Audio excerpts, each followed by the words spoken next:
வணக்கம். நான் ரகலபுரம் படத்தோட இயக்குனர் மனோ பேசுகிறேன். இந்த ரகலபுரம் படம் வந்து என்னோட முதல் படம். இந்த படம் வந்து கதை, திரைக்கதை, வசனம், இயக்கம் நான் பண்ணியிருக்கேன். இந்த படத்தை வந்து கருணாஸ் சார் நடித்தது மட்டும் இல்லாமல் அவரே தயாரிப்பாளராக இருந்து இந்த படத்தை தயாரிச்சிருக்காரு. படம் வந்து ரொம்ப நல்லா வந்திருக்கு. ரொம்ப வெற்றிகரமாக எல்லா தியேட்டரிலும் ஓடிக்கிட்டு இருக்கு. நல்ல ஒரு காமெடி படமாக, குடும்ப படமாக இந்த படம் வந்திருக்கிறதுல நாங்கள் எல்லோரும் மட்டற்ற மகிழ்ச்சி அடைகிறோம். இந்த படத்தில் மற்ற நடிகர்கள் பற்றி கட்டாயம் நான் சொல்லி ஆகணும். கருணா சாருக்கு இணையாக கோவை சரளா மேடம் வந்து இதில் வந்து காமெடி பண்ணியிருக்காங்க. அப்புறம் Singampuli sir, Manobala sir, Mayilsamy sir, Pavan, Gnanavel, Rekha madam, Uma Padmanabhan அப்படின்னு சொல்லி நிறைய நட்சத்திர பட்டாளர்கள் இந்த படத்தில் நடிச்சிருக்காங்க.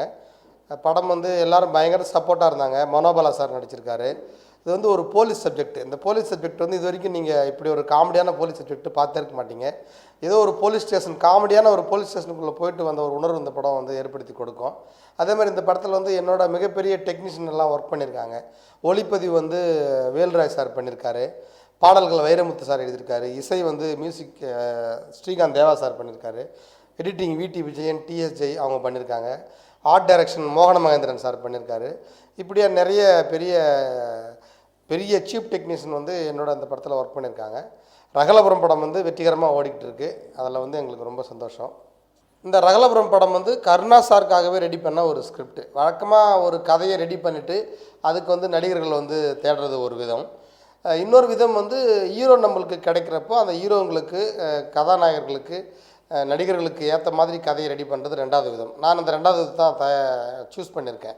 கருணா சார் வந்து வேண்டி விரும்பி என்கிட்ட வந்து நம்ம ஒரு படம் பண்ணலாம் அப்படின்னு கேட்டார். ஏன்னா அவர் ரொம்ப காலமாக எனக்கு ஃப்ரெண்டு. அவருக்கு நான் டைரக்ஷன் பண்ணுறதுக்கு முன்னாடி உதவியினராக ஒர்க் பண்ணுறப்பவே நிறைய ஹீரோக்கள்கிட்ட, நிறைய கம்பெனிக்கிட்டலாம் என்னை கதை சொல்ல அனுப்பியிருக்காரு. ஸோ அப்படி இருந்தப்போ நம்ம சேர்ந்து ஒரு படம் பண்ணலாம். அவருக்கும் அம்பாசமுத்திரம் அம்பானி, திண்டுக்கல் சாரதி படங்கள்லாம் நல்லா வெற்றி அடைஞ்சு அவரும் ஒரு காமெடி கதாநாயகனாக உருவான தருணத்தில் சரி எனக்கும் கொஞ்சம் காமெடி ஸ்கிரிப்டெல்லாம் நல்லா வரும். நான் ஒர்க் பண்ண எல்லா படங்களும் காமெடி தான் ஒர்க் பண்ணியிருக்கேன், டைலாக் எழுதியிருக்கேன். அப்புறம் வடிவேல் சாருக்கு ஒரு 40 படங்களுக்கு காமெடி எழுதியிருக்கேன். ஸோ அந்த அனுபவத்தின் காரணமாக நம்மளும் ஒரு காமெடி படம் கருணா சார் கூட சேர்ந்து பண்ணலாம்னு முடிவு பண்ணி கருணா சாருக்காகவே இந்த கதையை உருவாக்கினேன். ஸோ காமெடி சீன்னு முதல்ல ரெடி பண்ணிக்கிட்டு, அப்புறம் கதையை வந்து ரெடி பண்ணிக்கிட்டு, அதற்குள்ளே இந்த காமெடியை செட் பண்ணிக்கிட்டு கருணாஸ்காருக்காகவே செட் பண்ணி பண்ணதுனால அவருக்கு இந்த படம் 100% பொருந்தி போயிடுச்சு. இப்போ மக்களும் ரொம்ப ரசிக்கிறாங்க. குறிப்பாக என்ன சொல்கிறாங்கன்னா, இது வந்து கருணா சாருக்கு ஒரு ஏற்ற படமாக இருக்குது. ஒரு காமெடி நடிகர் கதாநாயகராக நடிக்கிறப்போ என்ன ஒரு விஷயமெல்லாம் இருக்கணும், எந்த மாதிரியான காம்ப்ரமைஸ்லாம் இருக்கணும், எப்படியான சாங் சுச்சுவேஷன் இருக்கணும், சீன்ஸ் இருக்கணும், ரொமான்ஸ் சீன்லாம் எப்படி இருக்கணும்னு ரொம்ப பக்காவாக தெளிவாக வந்து இந்த படம் வந்து பண்ணியிருக்காங்க அப்படின்னு சொல்லிட்டு ஆடியன்ஸ் எல்லாம் சொல்கிறப்போ மனசுக்கு ரொம்ப சந்தோஷமாகவும் நிறைவாகவும் இருக்குது. கதாநாயகி பற்றி சொல்லி ஆகணும். அவங்க இந்த படத்தில் புதுமுகம் அங்கனா ராயின்னு சொல்லி அவங்க பெங்களூர். அவங்க ரொம்ப சிறப்பாக இந்த படத்தில் நடிச்சிருக்காங்க. ரொம்ப மாடர்ன்களாக இருந்தாங்க. அவங்கள வந்து நாங்கள் மாற்றி இந்த படத்தில் நடிக்க வச்சுருக்கோம். அதாவது எப்படின்னா, புறநகரில், சென்னை புறநகரில் ஒரு கறிக்கடை வச்சுட்ருக்கிற ஒரு பொண்ணாக, ரொம்ப போல்டான ஒரு பொண்ணாக, ரொம்ப தைரியசாலியான ஒரு பொண்ணாக அந்த படத்தில் நாங்கள் காட்டியிருக்கோம். அவங்களும் சிறப்பாக நடிச்சிருக்காங்க. கருணாஸ் சார் கதாபாத்திரம் ரொம்ப பயந்த சுபாவம் உள்ள கதாபாத்திரம். ஸோ அதுக்கு ஆப்போசிட்டாக ஒரு தைரியமான பொண்ணாக இருந்தால் நல்லாயிருக்குமே என்ன முடிவு பண்ணி நாங்கள் அங்கனா ராயை செலக்ட் பண்ணியிருக்கோம். அவங்களும் சிறப்பாக நடித்து கொடுத்துருக்காங்க. இந்த படத்தை ரகலாபுரம் படத்தோட வெற்றிக்கு காமெடி எந்த அளவுக்கு முக்கியமோ அதே அளவுக்கு சாங்ஸ் சொல்லலாம். சாங்ஸ் ரிலீஸ் ஆகி ஒரு 4 மாதம் ஆகுது. சாங்ஸ் முன்னாடியே மிகப்பெரிய வெற்றி அடைஞ்சிடுச்சு. ஸோ இந்த சாங்ஸ் மிகப்பெரிய வெற்றி அடைஞ்சதுக்கு நான் ஸ்ரீகாந்த் தேவா சாருக்கும் வைரமுத்து சாருக்கும் மிகப்பெரிய நன்றி இந்த நேரத்தில் தெரிவிச்சிக்க ஆசைப்பட்றேன். இந்த படத்தில் ஒசாமாவும் இங்கே தான் அப்படின்ற ஒரு பாடல் மிகப்பெரிய வெற்றி அடைஞ்சிருக்கு. அந்த பாடலை நான் தான் எழுதியிருக்கேன். அப்புறம் அதே மாதிரி ரகலபுரம் டோய் பொட்டு வைக்க பக்கம் வந்தேண்டி அப்படின்னு ஒரு குத்து பாடல், அது வந்து வைரமுத்து சார் எழுதியிருக்காரு. அந்த பாடலும் மிகப்பெரிய வெற்றி அடைஞ்சிருக்கு. அதே மாதிரி அந்த பாடலை வந்து நம்ம கிரேஸ் மேடம் பாடியிருக்காங்க. இன்னொரு பாடல் ஒரு ஐட்டம் சாங் ஒன்று, அது சூடாமணி கேப்பிலா நோயல மேல யோப்பி குஞ்சிகல்லா விசில் அடித்தா குஞ்சிகல்லா அப்படின்ற ஒரு பாடல், அதுவும் கிரேஸ் மேடம் பாடியிருக்காங்க. அந்த பாட்டம் மிகப்பெரிய வெற்றி அடைஞ்சிருக்கு. அப்புறம் வந்து ஒரு மெலோடி சாங், அடி தேவலோகரதியே உயிர் கொத்தி போகும் மயிலே என் வாசல் தேடி வாடிரதியே அப்படின்னு ஒரு பாடல், அந்த பாடலும் மிகப்பெரிய வெற்றி அடைஞ்சிருக்கு. ரகலபுரம் படம் மிகப்பெரிய வெற்றி அடைய அந்த சாங்ஸ் ரொம்ப உறுதுணையாக இருந்திருக்கு. மிகப்பெரிய வெற்றி அடைஞ்சிருக்கு படம். அதுக்கு ரொம்ப சப்போர்ட்டிவாக இருந்தது இந்த songs. So once again I thanks to mister Vairamuthu sir and Srikanth Deva sir. Ragulapuram படத்தில் ரொம்ப நாளைக்கு அப்புறம் கருணா சார் வந்து ஒரு பாடல், அதான் அந்த ஒபாமாவும் இங்கே தான் ஒசாமாவும் இங்கே தான் அந்த பாடலை பாடியிருக்காரு. அந்த பாடல் வந்து கம்போஸ் பண்ணுறப்பவே அந்த வரிகள் எல்லாம் நான் டம்மியாக எழுதினேன். டம்மியாக எழுதின வரிகள் வந்து ரொம்ப நல்லா இருக்குது, இதே வச்சுக்கலான்னு சொல்லி கருணா சாரும் ஸ்ரீகாந்த் தேவா சாரும் முடிவு பண்ணாங்க. அப்போவே ரொம்ப இது கேட்சியாக இருக்குது, ரொம்ப நல்லா ஹிட் ஆகும்னு முடிவு பண்ணதுனால சரி நானும் இந்த பாட்டை நானே பாடுறேன் அப்படின்னு சொல்லி கருணா சார் ஆசைப்பட்டார். ஸோ அவரும் அற்புதமாக பாடியிருக்கார். அவருக்கு ஆல்ரெடி பெரிய அனுபவம் இருக்குது இசைத்துறையில். அவர் ரொம்ப வருஷமாக மியூசிக் ட்ரூப் வச்சுட்டு பாட்டு கச்சேரிலாம் நடத்திருக்காரு. அதுக்கு முன்னாடி ஒரு 3-4 படங்களுக்கு இசையமைச்சிருக்காரு. நிறைய நல்ல சாங்ஸ் கானா பாடல்கள்லாம் முதல்ல அறிமுகப்படுத்தினதே அவர் தான். ஸோ அவர் நல்ல ஒரு குரல் வளமும் ஒரு இசை ஞானமும் உள்ளதுனால அவரே அந்த பாட்டை பாடியிருக்காரு. இப்போ அவர் பாடினதும் அந்த பாட்டுக்கு ஒரு மிகப்பெரிய ப்ளஸ்ஸாக அமைஞ்சு போச்சு. ஒரு நல்ல ரொம்ப நாளைக்கு அப்புறம் ஒரு புதுசான ஒரு கானா டைப்பில் ஒரு போல்டான ஒரு பேஸ் வாய்ஸ் உள்ள ஒரு குரல் வந்து அந்த பாட்டுக்கு ரொம்ப ப்ளஸ்ஸாக அமைஞ்சு அந்த ஒபாமா சாங் பெரிய வெற்றி அடைஞ்சிருக்கு. ஸோ படத்தில் வந்த 4 சாங்குமே வெற்றி அடைஞ்சிருக்கு. அதில் ரொம்ப சந்தோஷம் எங்களுக்கு. இப்போது இந்த படம் உருவாக்கின பிறகு இது இந்த காவல்துறை சம்மந்தப்பட்ட ஒரு படம். இப்போ இன்னொன்று முடிவு பண்ணோம். இப்போ ஒரு ஜென்ஸ் மட்டுமே உள்ள ஒரு காவல் நிலையமாக இருந்தால் நிறைய அது ஒரு கமர்ஷியலாக என்ன சொல்கிறது, ஒரு ஜென்ஸ் மட்டும் இருந்தால் அது காமெடி காலம் கொஞ்சம் கம்மியாக இருக்க வாய்ப்பு இருக்கேன்னு சொல்லி இது வந்து ஆண்கள் மற்றும் மகளிர் காவல் நிலையமாக இருந்தால் நல்லாயிருக்கும் அப்படின்னு சொல்லி நாங்கள் முடிவு பண்ணோம் கதை பண்ணுறப்பவே. அப்படி பண்ணுறப்போ சரி கருணா சார் ஹீரோ, கருணா சாருக்கு ஈக்குவலாக ஒரு ஏட்டு ஆறுமுகமாக ஒரு சிங்கம்புலி கேரக்டர் சார் இருக்குது. கூடவே மகளிர் காவல் நிலையமும் அட்டாச்சாக இருக்கிறதுனால அப்போது மகளிர் இப்போது லேடிஸ் வந்து ஒருத்தர் நல்லா கலகலன்னு பயங்கரமாக கலாச்சி நடிக்கணும்னு முடிவு பண்ணுறப்போ எங்களுக்கு பளிச்சுன்னு மனசில் பட்டது கோவை சரளா மேடம் தான். ஸோ கோவை சரளா மேடம் நடித்தா நல்லாயிருக்குன்னு சொல்லி நாங்கள் போயிட்டு கதை வந்து நேரேட் பண்ணோம். கதை கேட்டு அவங்க ரொம்ப பிடிச்சி போய் நான் கட்டாயம் நடிக்கிறேன்னு சொல்லி அவங்க இந்த கதைக்குள்ளே வந்து அவங்க ஃபஸ்ட் ஸ்டாப்பு முழுக்க கருணா சார் டம்மியாக கோவை சரளா மேடத்துக்கு கீழே வேலை செய்கிறதுனால அவங்க கலாய்ப்பாங்க, ஓட்டுவாங்க. ஸோ ஒரு ஸ்டேஜில் அன்ஃபார்ச்சுனேட்லி ஒரு ஆக்சிடென்டலாக கருணா சார் வந்து ஒரு இன்ஸ்பெக்டராக ஆகிடுவார். ஒரு நாய் துரத்தி ஒரு ரவுடியை பிடிச்சிடுவார்.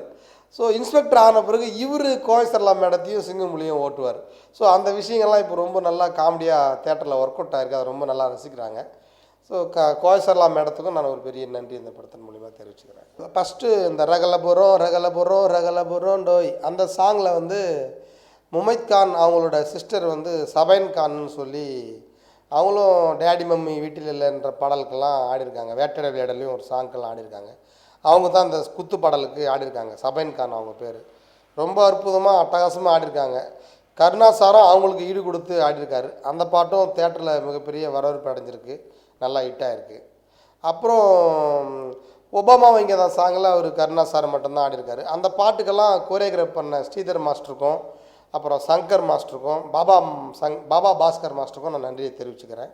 அப்புறம் சூடாமணி கேபிலனோன்னு ஒரு சாங் இருக்குது, ஒரு ஐட்டம் சாங்கு. அந்த சாங்கில் வந்து ஏக்தா திரிவேதின்னு ஒரு சென்டர் ஃபிகர் ஆடிருக்காங்க. ஸோ சாங்கு எல்லாம் நல்லா வந்திருக்கு. அப்புறம் ரகலபுரம் படத்தில் கோவை சரளா மேடமுக்கு ஈக்குவலாக ஒருத்தவங்க இந்த படத்தில் காமெடி வந்து வெளுத்து வாங்கியிருக்காங்க. அவங்க தான் உமாபத்மநாபன் மேடம். அவங்க வந்து கருணா சாருக்கு அம்மாவாக நடிச்சிருக்காங்க. இது வந்து கூட கொஞ்சம் ஒரு கதாபாத்திரம், ரொம்ப புதுமையான கதாபாத்திரம்னு கட்டாயம் சொல்லலாம். இது வரைக்கும் சினிமாவில் கொஞ்சம் வராத கேரக்டர்னு சொல்லலாம். எப்படின்னா இப்போ அவங்க பையனுக்காக வந்து எதை வேணால் அவங்க பண்ணுவாங்க. பையனோட கல்யாணத்துக்காக பையனுக்கு வந்து ஒரு நல்ல பொண்ணு பார்க்கணுன்னு முடிவு பண்ணி அவங்க என்ன பண்ணுவாங்கன்னா, அதாவது வழக்கமாக தமிழ் சினிமாவில் ஒரு கதாநாயகி பின்னாடி கதாநாயகன் விரட்டுறது, டீஸ் பண்ணுறது, அந்த பொண்ணுக்கு லவ் லெட்டர் கொடுக்குறது, லவ் டார்ச்சர் பண்ணுறது, லவ்வை வர வைக்கிறதுக்கு பல விதமான முயற்சிகளை மேற்கொள்கிறது அப்படின்ற விஷயங்களை நம்ம பார்த்துருப்போம். முதல் முறையாக தன்னோட பையனுக்காக அம்மா வந்து போய் ஹீரோயினியை அப்ரோச் பண்ணுவாங்க. அந்த பொண்ணு இம்ப்ரெஸ் பண்ணுறது, போய் அந்த பொண்ணுக்கு லவ் லெட்டர் கொடுக்குறது, என் பையன் நல்லவன் சொல்கிறது, அவங்க அப்ரோச் பண்ணி டார்ச்சர் பண்ணி அவங்க அதிலேயே அந்த ஹீரோயினி லவ் பண்ணுவாங்க கருணா சார். ஸோ அந்த ட்ராக் ரொம்ப நல்லா வந்திருக்கு. அப்புறம் கலெக்டராக ரேகா மேடம் கெஸ்ட் ரோல் பண்ணியிருக்காங்க. அவங்களுக்கும் ஒரு சின்ன கேரக்டர் தான், பட் நல்லா பண்ணியிருக்காங்க. அப்புறம் வில்லனாக நடித்த ஞானவேல் சாருக்கும் பவன் சாருக்கும் நன்றி தெரிவிச்சுக்கிறேன். பவன் சார் கேரக்டர் ரொம்ப நல்லா, அவரோட லுக்கு, அவரோட கெட்டப்பு, அவரோட ஹேர் ஸ்டைலு அதெல்லாம் படத்துக்கு ப்ளஸ்ஸாக அமைஞ்சிருக்கு. கடைசி கிளைமேக்ஸில் அவரே காமெடி பண்ணுவார். அவ்வளோ பெரிய வில்லன், அவ்வளோ பெரிய டெரரிஸ்ட்டு, அதெல்லாம் நல்லா ஒர்க் அவுட் ஆகிருக்கு. லொக்கேஷன், அதாவது இந்த படம் எடுத்த இடங்கள் பார்த்திங்கன்னா ரொம்ப இடங்கள்லாம் சுற்றலை, ரொம்ப லைவாக இருக்கணும்னு முடிவு பண்ணி சென்னை புறநகர் திருவேற்காட்டிலேயே நாங்கள் இந்த ஃபுல் பிக்சர் எடுத்தோம், வித் சாங்கு ஃபைட்டு எல்லாம் உட்பட. சென்னை திருவேற்காட்டில் அந்த ஃபுல் பிக்சர் நாங்கள் எடுத்தோம். ஸோ ஒரே ஏரியாவுக்குள்ளே அது ரொம்ப நல்லா ரிஜிஸ்டர் ஆகிருக்கு. ஒரு சென்னை புறநகர். இந்த படத்துக்கு முதல்ல நாங்கள் சென்னை புறநகர் காவல் நிலையம் அப்படி தான் டைட்டில் வச்சோம். அது லொக்கேஷன் அங்கே தான். ஆமாம், நான் முதல்ல என்னோடய அம்மாவுக்கு நான் நன்றி தெரிவிச்சுக்கணும், என்னோடய மனைவிக்கு நன்றி தெரிவிச்சுக்கணும். ரொம்ப சப்போர்ட்டாக இருந்திருக்காங்க. அதன் பிறகு நான் 10 வருஷமாக அந்த சினிமா துறையில் பல பேரண்ட அசிஸ்டன்ட் டைரக்டராக ஒர்க் பண்ணியிருக்கேன், அசோசியேட்டாக ஒர்க் பண்ணியிருக்கேன். எவ்வளோ விஷயங்கள் கஷ்டப்பட்டிருக்கேன். கருணா சார் அவராக கூப்பிட்டு அவராக இந்த படத்தை எனக்கு கொடுத்து ரொம்ப சப்போர்ட்டாக இருந்து எல்லா விதத்துலேயும் ஒரு அண்ணன் மாதிரி கூட இருந்து இந்த படத்தை நல்ல விதமாக எடுத்து நல்ல விதமாக இன்றைக்கி லான்ச் பண்ணி மிகப்பெரிய வெற்றி அடைய ரொம்ப கஷ்டப்பட்டு இந்த படத்தை அவர் எடுத்தார். எனக்கு கொடுத்த வாக்குக்காக மட்டுமே இந்த படத்தை அவர் எடுத்தார். ஸோ அவருக்கு நான் மிகப்பெரிய நன்றி தெரிவிச்சுக்கிறேன். அதே மாதிரி அவரோட மிஸ்ஸஸ் கிரேஸ் மேடம், அவங்களுக்கும் நான் மிகப்பெரிய நன்றி தெரிவிச்சுக்கிறேன். அவங்களும் ரொம்ப சப்போர்ட் பண்ணி மனோகரை வச்சு படம் பண்ணலாம் அப்படின்லாம் சொல்லி அவங்களுக்கும். அதேமாதிரி இந்த படத்தில் ஒர்க் பண்ண உதவி இயக்குனர்கள், அசோசியேட் டைரக்டர், கோ டைரக்டர், அப்புறம் இதர எல்லா டெக்னீஷியன், ஒர்க் பண்ண லேபர்ஸ், லைட்மேன், மற்ற எல்லா துறையினருக்கும், எல்லா டெக்னீஷியன், நடிகர்கள் எல்லாருக்குமே நான் நன்றி தெரிவிச்சுக்கிறேன். அதேமாதிரி இந்த படத்தை நல்லா விமர்சனம் பண்ணி நல்லா ஒரு சப்போர்ட்டாக இருந்த தொலைக்காட்சி நிறுவனங்களுக்கும், தனியார் நிறுவனங்களுக்கும், இந்த நெட்டில் உள்ள விஷயங்களுக்கும், பத்திரிகையாளர்களுக்கும், புத்தகம் வாரப்பத்திரிகையாளர்களுக்கும் நான் நன்றி தெரிவிக்க கடமைப்பட்டிருக்கேன். நன்றி, வணக்கம். லைவ் ஆன் ஹெவன் நேயர்கள் அனைவருக்கும் நன்றி. ரகளைபுரம், நான் திண்டுக்கல் சாரதி, அம்பாசமுத்திரம் அம்பானி, சந்தமாமாவுக்கு பிறகு என்னுடைய கென் மீடியா ப்ரொடக்ஷன் சார்பாக நான் நடிச்சிருக்கிற படம். நானும் கோவை சரளாவும் சேர்ந்து நடிச்சிருக்க படம் ரிலீஸ் ஆயிடுச்சு. உண்மையிலே ஒரு சின்ன பட்ஜெட்டில் எடுத்த படம். ஒரு முழுக்க நகைச்சுவை படமாக இருக்கணும்னு ஒர்க் பண்ணி இயக்குனர் மனோங்கிறவரை இந்த படத்தை அறிமுகப்படுத்தியிருக்கோம். நாங்கள் ரூமில் வச்சு டிஸ்கஸ் பண்ணும்பொழுது எந்தெந்த சீன்களுக்கு என்னென்ன மாதிரியான ரெஸ்பான்ஸ் எங்கள் டீமுக்குள்ளே கிடைச்சதோ அதே ரெஸ்பான்ஸு அதை தாண்டி அதிகமாக தேட்டரில் கிடைக்கிறத விட ஒரு கலைஞர்களுக்கு வேறு ஒரு மகிழ்ச்சி இருக்கிறதா எனக்கு தெரியல. அந்த விதத்தில் ஒரு படத்தினுடைய கதாநாயகனாகவும் ஒரு படத்தினுடைய தயாரிப்பாளராகவும் நான் உண்மையிலே ரொம்ப சந்தோஷமாக இருக்கேன். நிறைய இக்கட்டான சூழ்நிலைகளை கடந்து தான் இந்த படத்தை உங்கள் தேட்டருக்கு மக்கள் முன்னாடி கொண்டு வர முடிஞ்சுது. பட் இருந்தாலும் அந்த துயரங்கள் எல்லாமே தேட்டரில் ஆடியன்ஸ் பார்த்து கைதட்டி சிரிக்கும் பொழுது அந்த வழியெல்லாம் மறந்து போயிடுது. உண்மையிலே ஒரு ரொம்ப நாளைக்கு பிறகு ஒரு நல்ல நிறைவான ஒரு நகைச்சுவை படம், லாஜிக்கு அதெல்லாம் பார்க்காம நம்ம பார்த்தோம்னா ஒரு நல்ல ஒரு நகைச்சுவை படமாக இது அமைஞ்சதும், தேட்டரில் படம் பார்த்தவங்க அதை அப்படியே மனசார பாராட்டுறதும் நடந்துக்கிட்டு இருக்குது. ஒரு 100 டிக்கெட்டுங்கிறது 120, 140, 200 இப்படின்னு சொல்லி ஒவ்வொரு நாளும் ஒவ்வொரு ஷோவும் டெவலப் ஆகிறது ரொம்ப ஆரோக்கியமாகவும் இருக்குது. ஒரு புது இயக்குனருடைய வருகை, எல்லாத்துக்கும் அவங்க மக்கள் கொடுத்துருக்க சப்போர்ட்டு, இதெல்லாம் நினைக்கும் பொழுது ரொம்ப சந்தோஷமாக இருக்குது. இந்த படத்தை பார்த்தவங்களுக்கு நன்றி. இந்த படத்தை பார்க்கணுன்னு நினைக்கிறவங்க குடும்பத்தோடு தேட்டரில் போய் பார்த்தீங்கன்னா, மேலும் இந்த மாதிரியான நல்ல கதையம் சொல்ல படங்களை நாங்கள் தேர்ந்தெடுத்து நடித்து உங்களை சந்தோஷப்படுத்துறதுக்கான பணியை தொடருவோன்னு இந்த நேரத்தில் உங்கள் எல்லார்ட்டையும் கேட்டுக்கிறேன். ஹீரோயின் இந்த படத்துக்கு பெங்களூர்லேருந்து ஒரு ஐடி கம்பெனியில் ஒர்க் பண்ண ஒருத்தங்க. அவங்க ஆல்ரெடி நிறைய மாடலிங்கெல்லாம் பண்ணியிருக்காங்க. இந்த படத்துக்கு பொறுத்த வரைக்கும் அவங்க நம்ம கமிட் பண்ணலேருந்து அவங்க வெயிட் பண்ணி பண்ணாங்க. இதில் ஒரு பெரிய கேரக்டர்னு அதில் நம்ம ஹீரோயினுக்கு ரொம்ப இம்பார்ட்டன்ட் இந்த படத்தில் கிடையாது, கதை பிரகாரமே கிடையாது. பட் இருந்தாலும் அவங்களுக்குன்னு இருந்த காட்சிகளை அவங்க ரொம்ப நிறைவாக நல்லா பண்ணியிருக்காங்க. ஒரு நல்ல திறமையான ஒரு நடிகை. பட் இன்னும் அவங்க இந்த டான்ஸ் இந்த மாதிரியான விஷயங்களை இன்னும் கொஞ்சம் கவனம் செலுத்தி கற்றுக்கிட்டாங்கன்னா நிச்சயமாக ஒரு நல்ல கதாநாயகியாக வர்றதுக்கு வாய்ப்பு நிறையா இருக்குது. ஒரு படத்தில் பாடல்கள் எந்தளவுக்கு முக்கியம், குறிப்பாக ரகலபுரத்தினுடைய இந்த வெற்றிக்கும் அதில் குறிப்பாக அந்த பாடல்கள் மிகப்பெரிய அளவில் மக்கள் மத்தியில் ஒரு வரவேற்பு கிடச்சிருக்கு. இதுக்கு நிச்சயமாக நான் 2 பேருக்கு நன்றி தெரிவித்தாகணும். ஒன்று படத்தினுடைய இசையமைப்பாளர் ஸ்ரீகாந்த் தேவா, இன்னொன்று பாடலாசிரியர் வைரமுத்து சார். கதையை உள்வாங்கி கதையினுடைய ஓட்டத்துக்கு தகுந்த மாதிரியான வார்த்தைகளை வைரமுத்துவை விட மற்றவங்க எந்தளவுக்கு எழுதுவாங்கிறது ஒரு ஐயப்பாடு தான். பட் இருந்தாலும் இந்த படத்தில் மியூசிக் டைரக்டர் ஸ்ரீகாந்த் தேவா 3 பாடல்களை வந்து ஹிட் பண்ணியிருக்காரு. தேட்டரில் வந்து ஆடியன்ஸ் வந்து அந்த 3 பாடல்களுக்கும் ஆரவாரமாக வரவேற்பு கொடுக்கும் பொழுதே அந்த பாடல்கள் எந்தளவுக்கு அவங்களுக்கு பிடிச்சிருக்குங்கிறத நம்மளால் உணர முடியுது. ஸோ இந்த படத்தை பொறுத்த வரைக்கும் ஒரு ஜனரஞ்சகமான ஒரு படம். எந்த ஒரு விதமான ஒரு நெளிகிற மாதிரி ஒரு முகம் சுளிக்கிற மாதிரியான எந்த காட்சிகளும் இல்லாமல் எல்லா தரப்பட்டவங்களும் சந்தோஷப்படுற அளவுக்கான ஒரு நல்ல ஒரு படத்தை அறிமுக டைரக்டர் மனோ கொடுத்துருக்காரு. ஒரு நல்ல படம், எல்லாருக்கும் பிடித்த ஒரு படம், எல்லாரும் நல்லா இருக்குன்னு மனசார பாராட்டுற ஒரு படத்தில் ஒரு நடிகனாக நடித்ததும் எனக்கு வந்து ரொம்ப சந்தோஷமாக இருக்குது. மீண்டும் இது மாதிரியான நல்ல கதையம் சொல்ல படங்களை எனக்குன்னு நேர்த்தியான கதாபாத்திரங்களை தேர்ந்தெடுத்து என்னுடைய பணியை நான் செய்யணும்னு ஆசைப்பட்றேன். கடைசி வரை உங்களுடைய ஒத்துழைப்பு எனக்கு இருக்கணுங்கிறதையும் இந்த நேரத்தில் உங்ககிட்ட நான் கேட்டுக்கிறேன். இந்த படத்தில் ஒபாமாங்கிற பாட்டு வந்து ஒரு மிகப்பெரிய ஹிட்டாக இருக்குது. அந்த பாட்டை வந்து படத்தினுடைய இயக்குனர் மனோ தான் எழுதியிருக்காரு. முறையாக நான் நடிக்கிற படங்களில் என்னுடைய சொந்த குரலுக்கு நானே பாடியிருக்கேன். ஏற்கனவே சந்தமாமாவில் ஒரு பாட்டு பாடினேன்.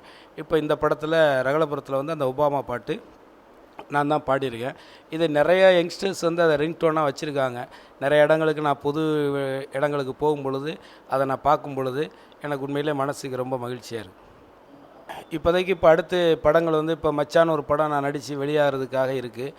அதற்கு பிறகு வந்து நான் நடிக்கக்கூடிய படங்கள் ஒரு 3-4 படம் வந்து நான் நகைச்சுவை நடிகராக நடிச்சிக்கிட்டு இருக்கேன்.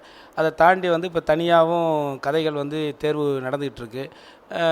எனக்கு கரெக்டான கதாபாத்திரங்கள் அமையும் பொழுது தொடர்ந்து நான் நடிச்சிக்கிட்டு இருப்பேன். அதே நேரத்தில் வந்து நான் ஹீரோ மெயினான கேரக்டர் தான் நடிப்பேன் அப்படிங்கிறதெல்லாம் வந்து கிடையவே கிடையாது.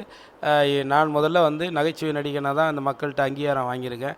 அதே நேரத்தில் வந்து நகைச்சுவையான கதாபாத்திரங்கள் வரும்பொழுது நிச்சயமாக நான் அதை வந்து தொடர்ந்து செய்வேன். அதே நேரத்தில் இந்த மாதிரியான நல்ல கதையம்சம் உள்ள படங்கள் கதாபாத்திரங்கள் அமையும் பொழுது அதையும் நான் வந்து தொடர்ந்து செய்யணும்னு ஆசைப்பட்றேன். எல்லாருக்கும் வணக்கம். நான் உங்கள் ரேணிகுண்டா சஞ்சனா பேசுகிறேங்க. இந்த பட பேர் ரகுலேபுரம். இந்த படத்தை நான் ஒன் சைட் லவர் மாதிரி பண்ணியிருக்கேன். ஸோ இந்த படத்தை hero Karuna sir. And Karuna சாரோட ஒர்க் பண்ண ரொம்ப நல்ல எக்ஸ்பீரியன்ஸ் இருந்து. அண்ட் படம் ரொம்ப நல்லா வந்திருக்கு. சாங்ஸ் எல்லாம் ரொம்ப நல்லா இருக்குது. அண்ட் காமெடி அண்ட் இமோஷனல் ரெண்டுமே இருக்குது. அண்ட் ஃபேமிலியோடு போய் பாருணும். ஏஜ் குரூப் எல்லாம் போய் படம் பாருங்கள். தியேட்டரில் போய் படம் பாருங்கள். நல்லா சப்போர்ட் பண்ணுங்கள். நன்றி.